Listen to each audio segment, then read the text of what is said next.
welcome back to Mugi-san Podcast. I'm Summer, And I'm Lynn. and this is our eighth episode. Yay! Woo! Today we have a special guest, Michael from Multiracial Social Podcast. So we'll just get right into it. Do you want to introduce yourself, Michael? Hello, everyone. My name is Michael. Just like Summer said, I'm from the Multiracial Social Podcast. I use he, they pronouns in no particular order. I'm a mixed person just like them. Identify as mixed or as Blasian, more specifically Black and Asian, more specifically African American and Thai. Cool. Ooh, another Southeast Asian. Yeah! I'm really glad to have you on here, especially since Summer and I are both mixed white and Asian. Mm-hmm. And so having someone else that has a completely different perspective, especially mixed with two minorities, is such a great thing to have for us here since, we'll obviously have very different experiences. And thank you, Lynn, for mentioning that, just because, I feel like in the mixed community, a lot of folks don't understand that, if you're mixed with white, that's kind of like the very common, but when you're mixed with anything that's not white, that's looked at weird or kind of shunned. Mm-hmm. Yeah, and specifically, if you're, correct me if I'm wrong, but it's kind of a double-edged sword for you in the sense that traditionally, in a lot of Asian cultures, being dark-skinned is the worst thing you can be, right? So you being mixed with African American is, has that made that any worse for you?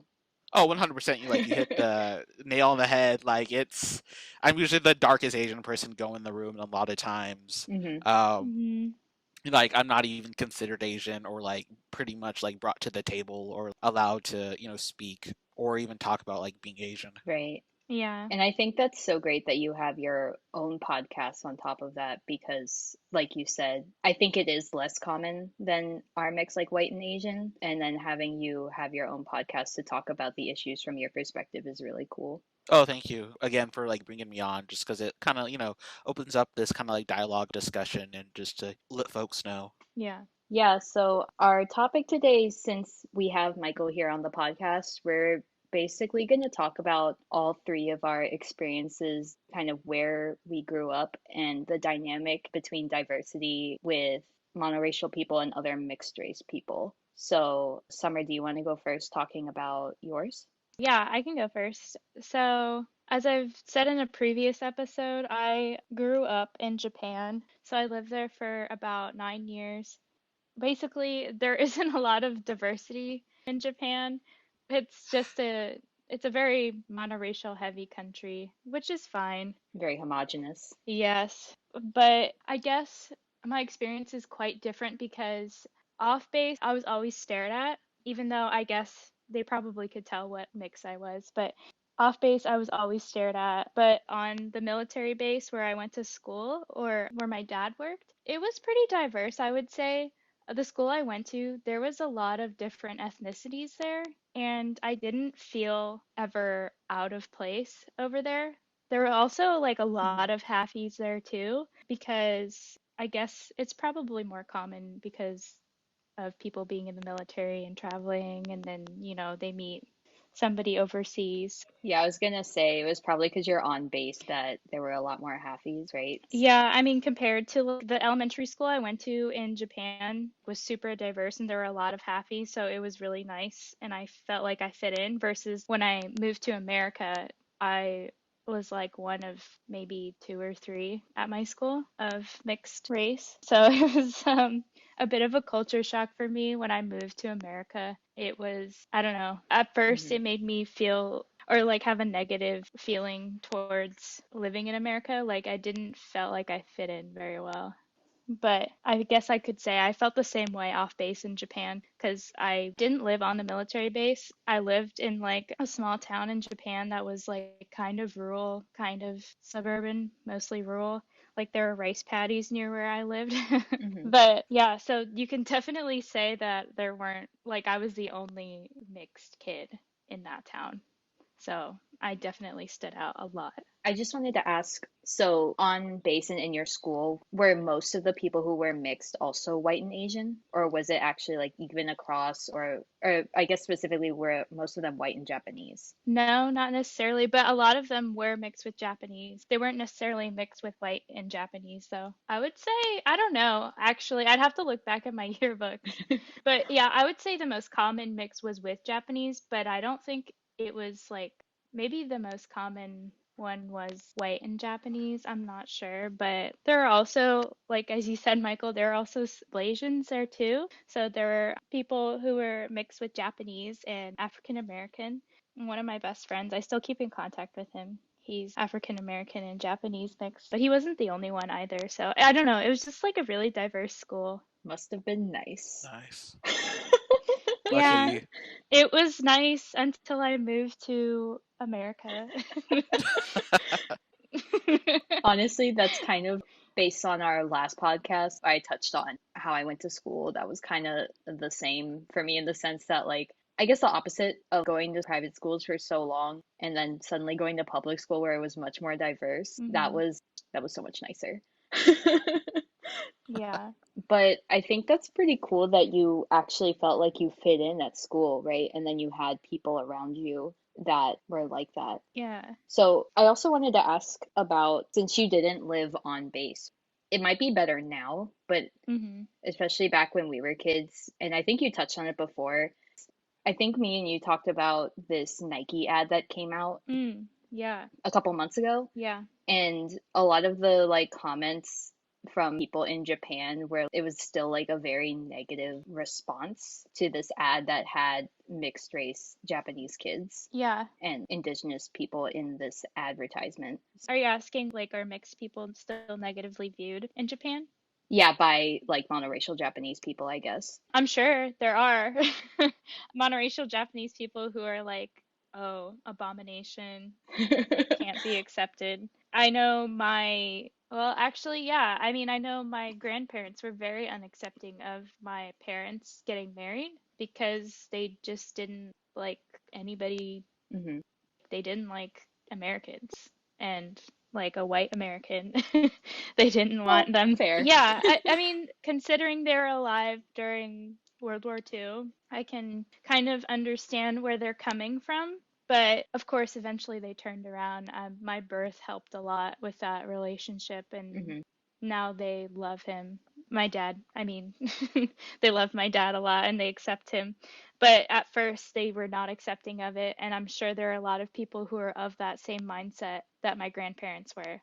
But that might be an older generation feeling. I don't think it's like that for the newer generation. They're a Hmm. lot more accepting, especially now that there are a lot more mixed kids in society now, Hmm. and even in Japan too. So I don't know. I haven't really felt, I don't know, like nobody's come up to me and said that, like a Japanese person's never done that because Hmm. I don't know. Hmm. They've never said that to me. I'm sure they've thought that. I've gotten a lot of like negative vibes from people like staring at me and stuff. We've talked about this before. You can like feel it. But I've also like felt that it's not always negative.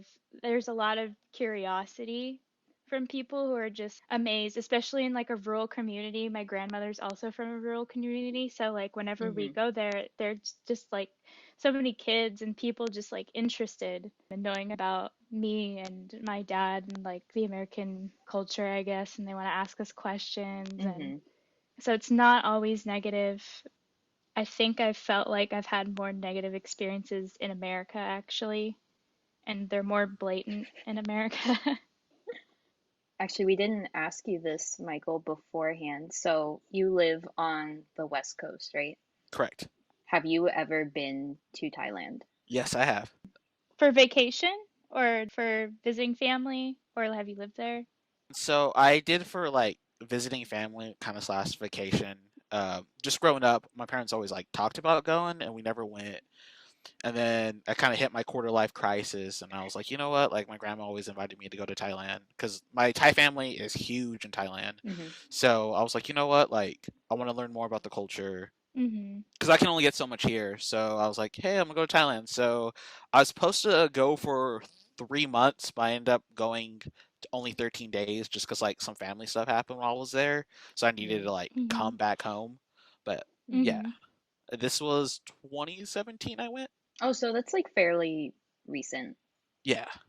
That's cool. Yeah, that's cool. And I think we heard on your podcast that people perceived you for the most part as just a dark-skinned Thai person, right?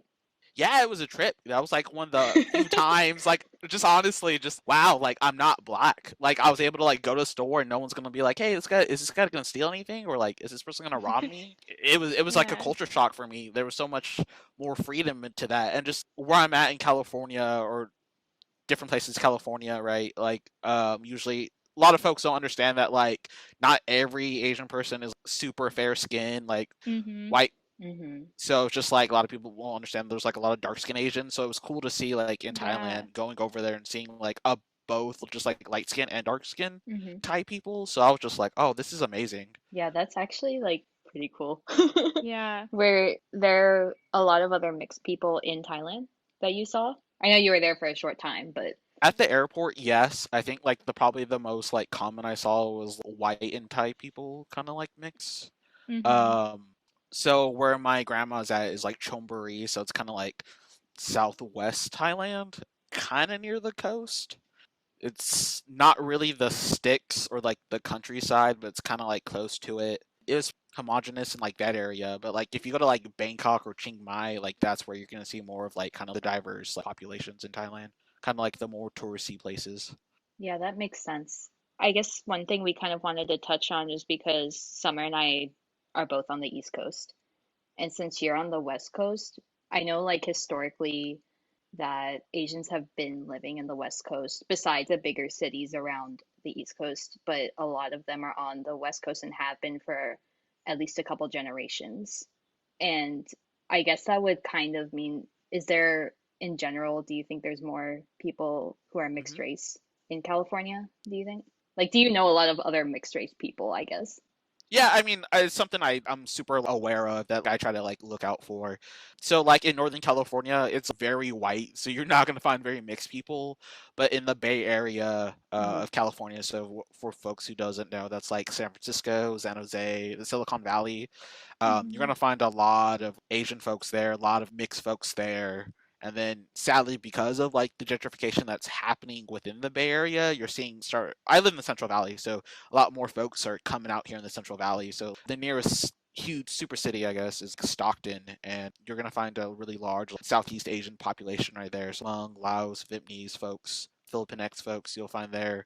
SoCal's like a whole nother beast in general. You're gonna Mhm. find a lot of diversity there too.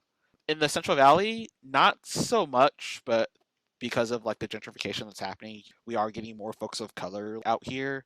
But then there's also the kind of like this mass exodus of people leaving California too.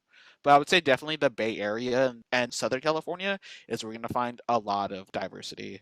Wait, I have a quick question about that. Of course. Um, yeah, so because there's like a larger community of, I guess, Asians on the East Coast and then also mixed people, are there a lot of like Asian grocery stores out there? Okay, Because that's a very good question. So it's really hard. So like town I'm at has a huge Asian population. We don't have Mhm. an Asian grocery store, and then like me and my dad, so my dad's African American, we have to drive Mhm. to a whole nother town or no whole nother city just to go to an Asian grocery store. So That's Oh. if you're like if insane. you're in the Bay Area, like you're pretty much set, or you're in Southern California.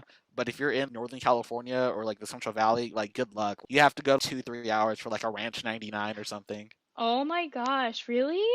Oh Yeah, it's wow. I so was not bad. expecting that. Wow. So like if you're more towards like the bigger cities, you have a good chance of, Yeah. hitting an Asian grocery store, but a lot of times it's like good luck. Wow. I was not expecting that. Yeah.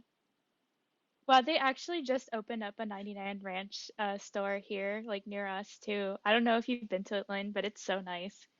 No, I Oh, haven't because I'm an avid H Mart goer because there's an H Mart down the street from my house.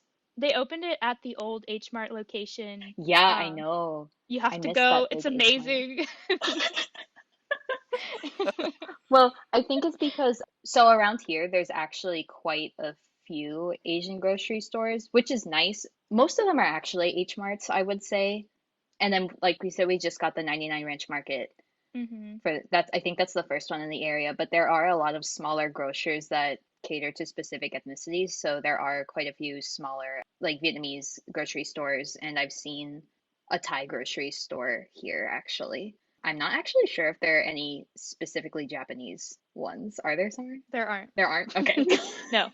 So the reason I asked that, Michael, is because the closest like Japanese store where you can get a lot of nice Japanese food, it's right outside of New York City. So it's about 5 hours from us.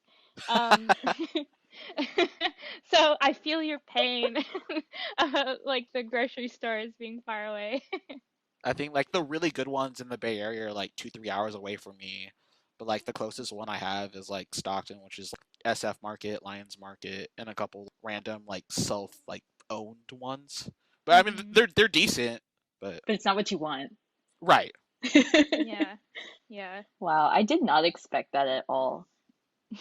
Yeah, me neither. So does that mean, I guess, kind of to bounce off what Summer said about her growing up around a lot of mixed people in school, so that was that not true for you there then? Yeah. Oh yeah. So I should have like put this in when I was introducing myself. So yeah, so I'm native and locally California raised. I've lived all around the Central Valley. So I was born in Salinas, California, kind of more famously known for like Cesar Chavez or like this is where a lot of like the California agricultural growing food for the world is at. And then things got so kind of violent or hectic out of there. My parents were like, okay, it's time for us to move. Like our neighbor's house, a drive-by happened. Okay, so it was like 3 or 4 bullets in each of their cars, and my parents were like, okay, that's scary Oh my enough. gosh. We got to leave just because gang activity was like really rampant. Oh wow. So we moved more like north, and I ended up at a place called Calaveras County, and this is the sticks. This is like the really conservative part of California. California is like fairly blue in these larger cities, but when Mm-hmm. you have these like country areas, like it's very total 180 opposite conservative. Hmm. So I lived in a very like really, really like white. I'm talking about like really white place. At my high school, I was like 1 out of 6 black kids, and then I was only 1 out of 3 Asian people, and we all happened to be in the same class.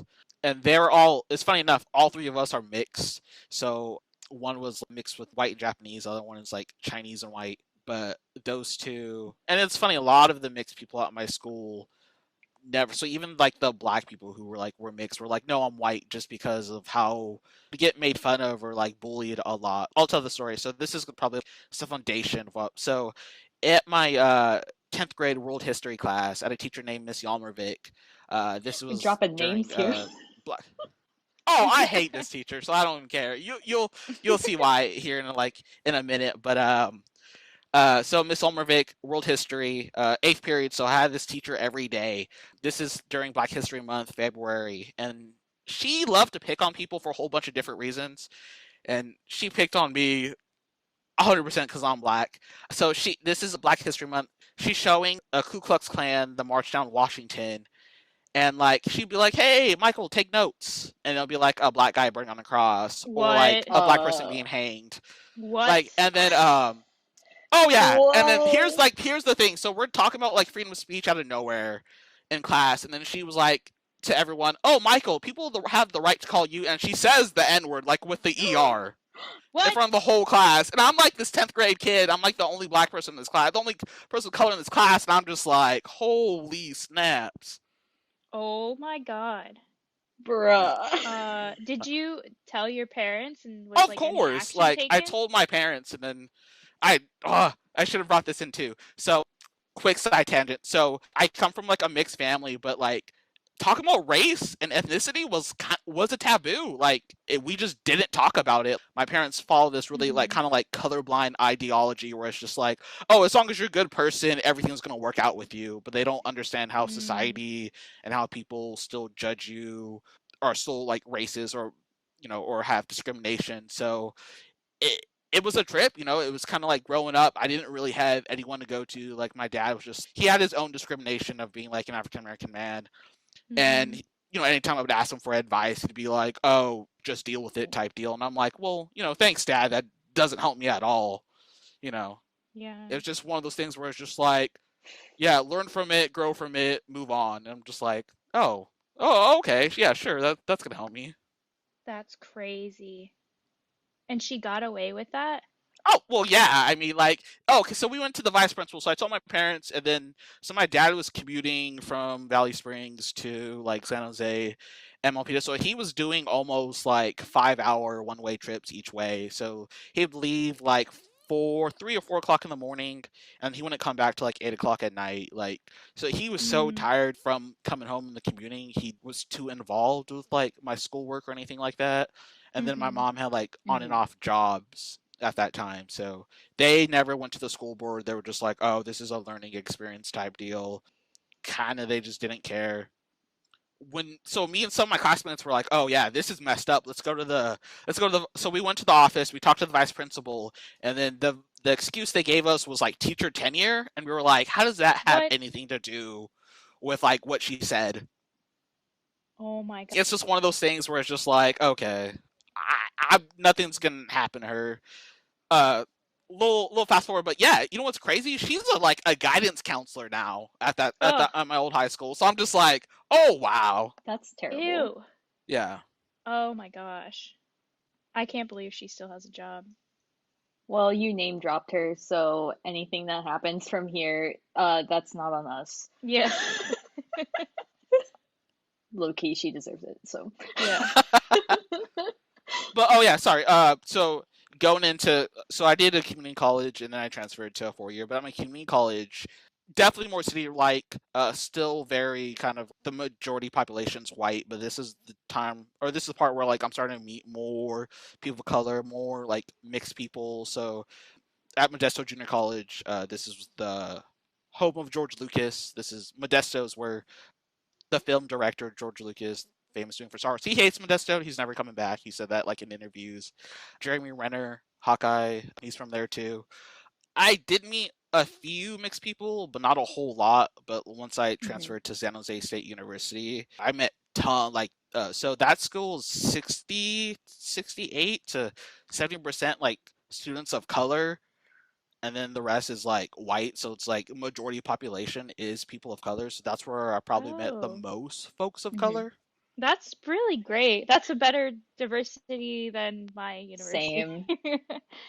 Both of our universities were pretty, I want to say Majority majority white. white. Yeah. See, kind of harking back to like the early in the podcast, you said me being like a dark skinned person. That's where the double edged sword like comes in, just because it's like it's Hmm. great if you're like a light skinned Asian person, but if Hmm. you're a dark skinned Asian person or like black, like not necessarily the best place for you. Right. Yeah. So even though you started being around way more mixed people, you were still in the other category because of that. Yeah. See, I think a lot of times we just don't get enough to sit down and have dialogue. Like a lot of people, I just think across the board, just have this kind of awkwardness or just don't want to talk about race or ethnicity or just don't know how to. Like they don't have the language or maybe they're afraid of offending somebody. But Hmm. I kind of started noticing, okay, there's like privileges and like non privileges for being a person of, or being like a mixed person. And I started to kind of see that, like, okay, kind of I won't say the cracks, but I started seeing commonalities of certain types of Hmm. depending on what you were mixed with. Yeah. Hmm. What you're saying is really true because even though I think we touched on this in our very first episode, even though Summer and I are technically different mixes, we're both mixed white and Asian women, right? So we still share a lot of these commonalities, but even though you're also mixed, Michael, like we totally do not have the same experiences as you, even though we have that commonality of being mixed. So I think that's just so crazy Yeah. to think about how different. I would say that like in California here, I think you probably see like a white Asian mix. That's probably I would say the biggest population of mixed folks you'll see or like you'll Hmm. interact with here on the Hmm. West Coast. I want to say if you're like Chicano X, Latin X, and white mix, I want to say that that's another big group. But like honestly, that's probably one of the most mysterious groups, just because of like a lot of them are so white passing or just straight up identify as white that like Hmm. you'll never know, or like a lot Hmm. of folks don't want to talk about it. So like I want to say like Hmm. that's another big Yeah. group, but like it's I find it like interesting, and I've been trying to like look into that, but just no luck or just getting a person to talk to.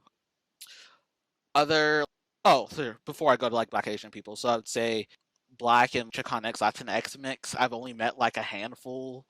I would say they're kind of like uncommon with like Blasian folks. Chicanx, Latinx, and Asian mix like is like rare. And I've only had 2 or 3 like Mhm. conversations, but that one's so interesting just because it's just like a lot of what people think multiracial or mixed. They think you either like your white mix or like black mix, kind of harking back to this whole binary of like black and white. So to see that Mhm. like someone who's not like a black mixed with white or mixed with black, I find that like extremely interesting and like fascinating, Right. and just to talk with them like to get their story. Yeah, I've seen these really weird dynamics of people saying that if you're mixed with white, you're not mixed. I've seen that like because of the idea of then they'll categorize you as white and not part of the minority, but then also the idea people have of a mixed person is someone mixed with white, so they have slightly different Eurocentric features, right? Right. So there's like two binaries of that, of like people saying you're mixed with white, so you're not mixed. Because I've actually seen that and it's really weird. But that's also like what people think of as mixed. So people like you who are mixed with two minorities are like completely not seen at all in either of those. Right, because I'm really formal with like the later where it's just that, oh, if you're mixed with white, then you're a mixed person. And then I've always got the opposite where like I've had folks being like, oh, you're not really mixed, you're just a person of color. And I'm just like, oh, what does that mean? Can you explain? What? Uh, Oh my God. That's And it, insane. like and some of these times these are other mixed people too, so it's just like, what? okay. Yeah. That's Well, promise you we're not like that. Oh, of yeah. course. Yeah, that's why like I was happy to like reach out because I'm like, oh, we're so like-minded. Like I vibe and I'm feeling you all. So I was just like, oh, I have to like connect with them and talk with them just because like I love talking with mixed people and just I don't know, I just really related with you all. So Aw, thank you. Yeah, we were really vibing with you too when we were listening to your episodes. I was hoping like I was scared, I was nervous of like the quality is all not that good or they're like, oh, maybe we don't want this guy. No, we No. literally record on AirPods, Yeah. so don't worry about that. And by the way, we will totally link everything of Michael's below in our YouTube description. Oh, yes. Absolutely. I'll tag you in the Instagram post too. Oh, thank you. Yeah, I just wanted to really quickly touch on, since Summer talked about being overseas and then Michael talked about being on the West Coast, I wanted to quickly touch on growing up on the East Coast. And I think it's pretty clear based on what Michael said that there's way more people who are mixed on the West Coast compared to here, especially Summer and I don't live in a bit area that's really big for having Asian populations like New York City and Atlanta and stuff like that. There's a decent amount of Asian people here and different ethnicities in general, but growing up, I didn't know any other people who were mixed with Vietnamese. I only knew other full Vietnamese people.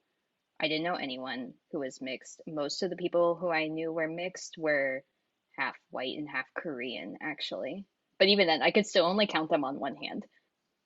And I definitely only knew two people who were mixed with Japanese, and they were both mixed Japanese and white, and Summer is the third person that I know. But yeah, so I definitely didn't grow up around a lot of mixed race people, especially going to those private schools. So I think I didn't have that sense of belonging there in school where I had other people to relate to, especially because there weren't even other people of color. But then when I went to public school, I hung out with way more Asian people. And I felt a lot better about that, but then I was still missing something because there were only a couple other mixed people, and I did hang out with them too, and I vibed with them a lot. And I still talk to some of them too. But for the most part, I also didn't grow up in a diverse area in that sense of where there weren't a lot of mixed race people. And I think that has kind of an impact in the sense that I guess like people our age, because I think we're all in the same kind of age group, there aren't that many mixed people in general, but a lot of these younger generations have a lot more mixed people. So I think that's pretty cool that they're going to have a community of their own. I'm super envious. Yeah, same. Yeah. But I think that's good for them that they're all going to have friends that go through that same dynamic and they can talk about it like how we're talking about it now. Hmm. I agree. Yeah. And then Yeah. they'll have like subtle mixed traits and subtle happy traits on Facebook. Maybe it'll be bigger by then. When they're old enough to use Facebook, right? Yeah. Or will it be obsolete by then? That is true. Oh, true. Maybe so. Are you in those groups, Michael? I should be, but like I never really got too heavy in social media. I've always been Hmm. like, I mean, the biggest one I ever used and probably like show my age was like MySpace when it was around like at its height. But then I never really got into Facebook. Hmm. Kind of letting Yeah. my nerdness out, but like I have a guy online. I haven't been on there for like I think like 10 years, and then I only made like social media for like my multiracial social and stories stuff, but I never really got too much in there. But there are times where I think like I should, just because it's just like now we're living in an age where like we have this technology where we can actually talk to one another and we don't have to be in the same like vicinity or same area. Hmm. I think it's pretty useful now because people are not able to socialize as much as before. So I think it's useful in that sense, but I'm literally only on social media for the memes. Right. Yeah.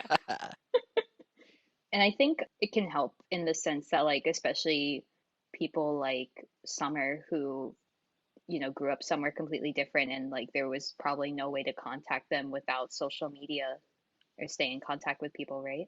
Yeah. I got a Facebook uh in like sixth grade.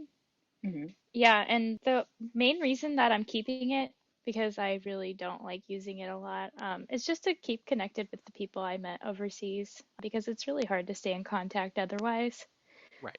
But yeah, I don't know. Hmm. I'm really thankful for it because of that. But yeah, I don't know. I really am trying to stop using social media actually, because I just don't agree with a lot of the Hmm. companies like Facebook and what they're doing, like data mining and stuff like that. But I think the Facebook groups for like the subtle halfy traits and the subtle mixed traits, they're a really good community overall.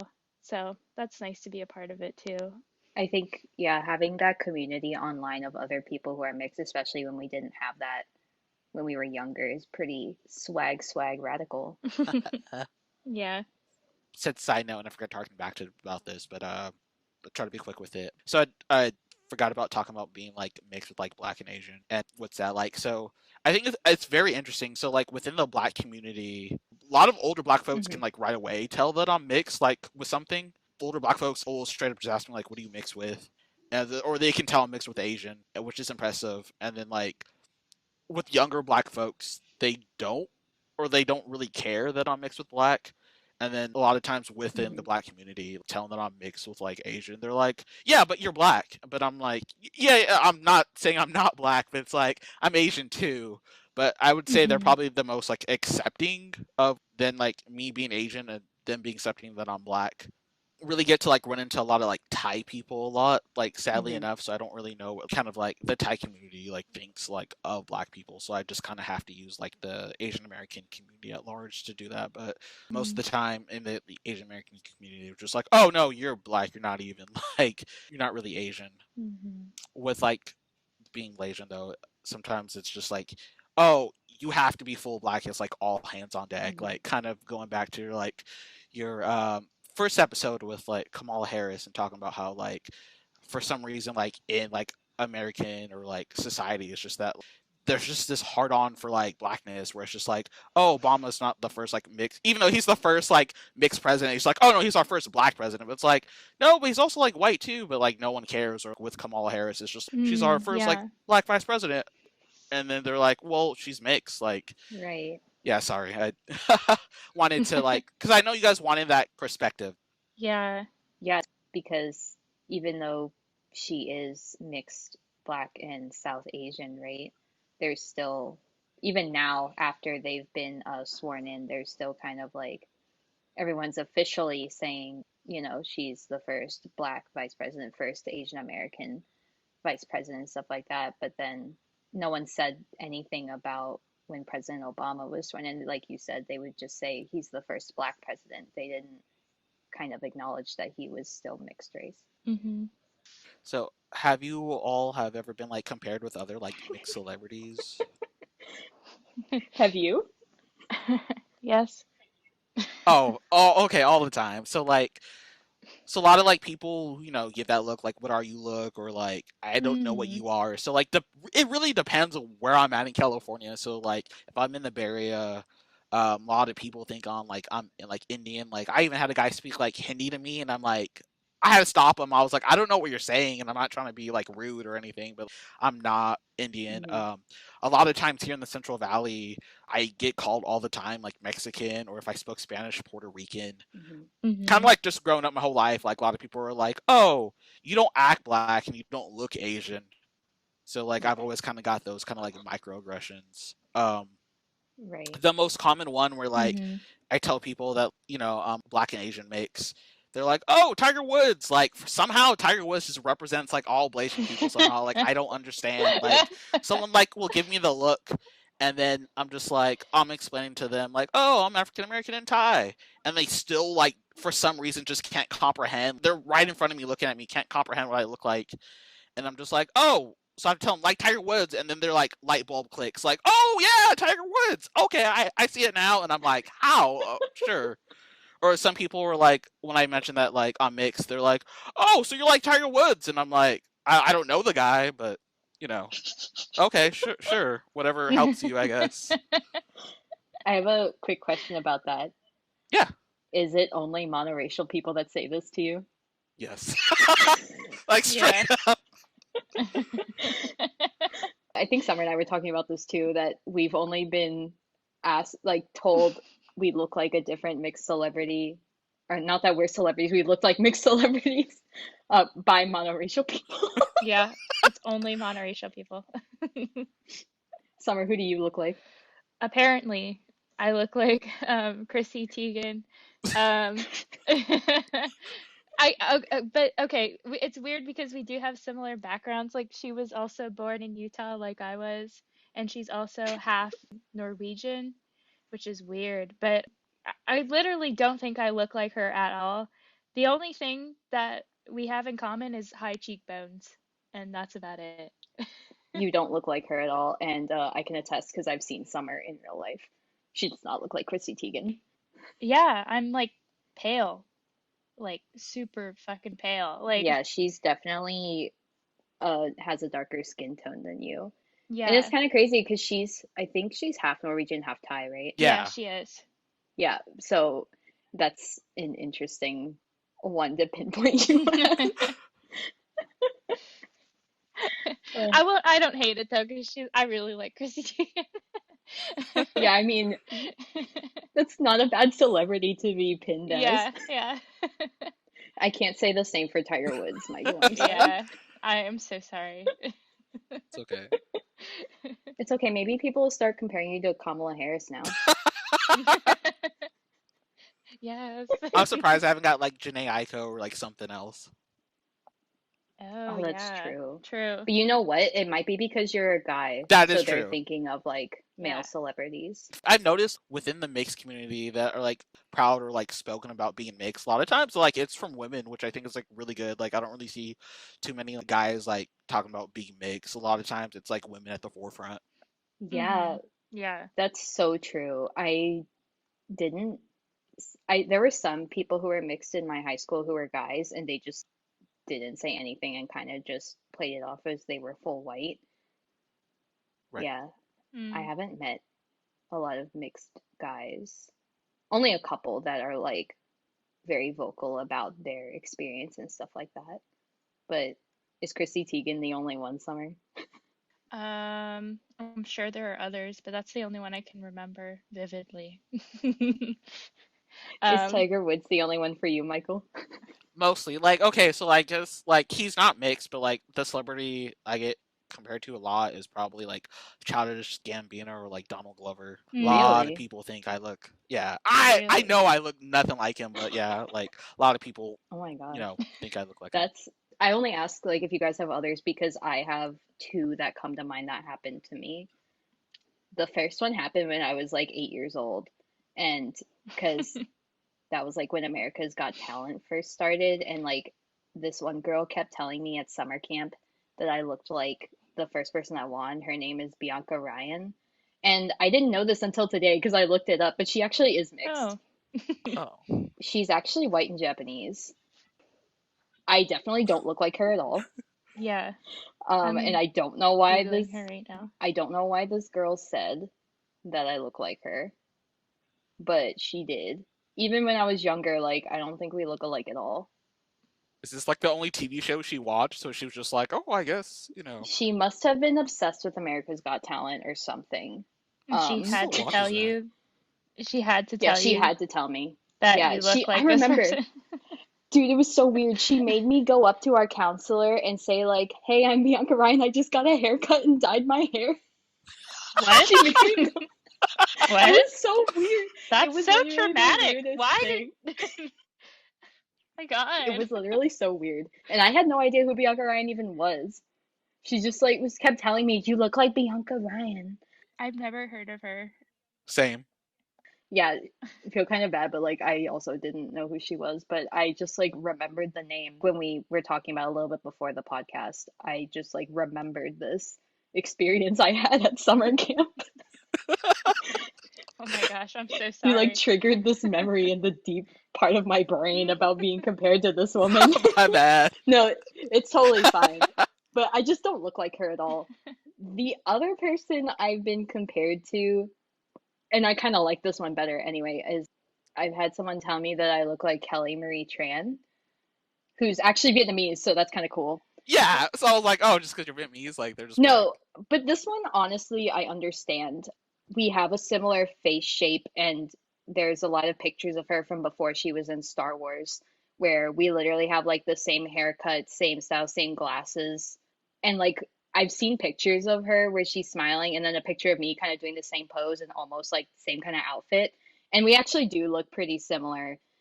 Obviously, she's monoracial and Vietnamese, but like it's kind of like you can kind of see where that actually came from. Like it wasn't so out of the blue like Bianca Ryan. So I'm not mad at it. like you're closer, but not like Yeah, closer. so but it was kind of cool because it was actually like someone who was Vietnamese, which is kind of a, made me feel a little bit better that maybe I actually am Vietnamese and I wasn't just from the mailman or something. But do you have any last questions or anything you want to bring up, Michael? No, nothing like burning or immediate. Because we have one last question for you. All right. Do you drink tea? And what is your favorite tea, if you do? Ooh, that's a good question. So I don't really drink a whole lot of tea, so I'm known as a HSP or highly sensitive person. Mhm. Caffeine in general just kind of makes me have high anxiety, so Mhm. so I stopped drinking coffee back in March 2019. So I don't really drink a lot of coffee and tea. The only tea I ever drink is kind of rarely now these days, of course, Thai iced tea. So good Oh though. yes.